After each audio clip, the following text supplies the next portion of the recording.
Les États-Unis ont gelé presque toute aide étrangère le temps d'un réexamen complet. Cette mesure découle du décret pris par Donald Trump, mais des diplomates américains ont demandé au département d'État une dérogation urgente pour l'Ukraine au gel de l'aide militaire aux pays étrangers. Selon le Financial Times, le chef de la diplomatie américaine a été prié d'accorder une exemption générale aux activités de l'Agence des États-Unis pour le développement international en Ukraine, citation, pour des raisons de sécurité nationale.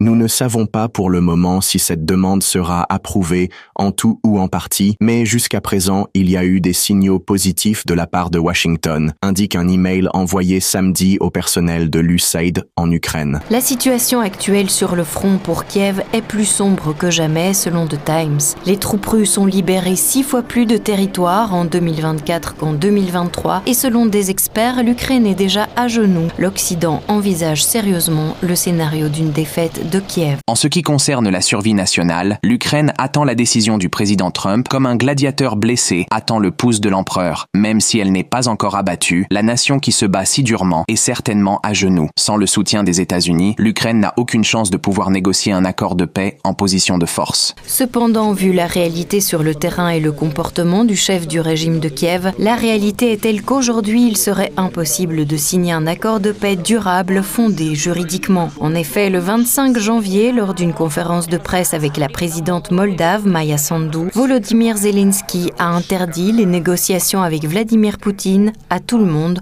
sauf lui.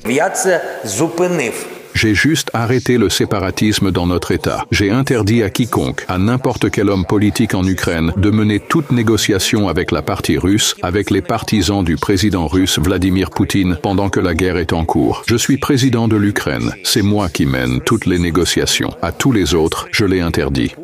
Pour rappel, le décret présidentiel interdisant les négociations de paix avec la Russie a été signé le 30 septembre 2022. Le document stipule clairement que tous les représentants officiels de l'Ukraine, y compris son président, n'ont pas le droit de contacter Moscou. L'illégitimité de Volodymyr Zelensky lui conférerait donc une sorte de droit à contourner cette interdiction.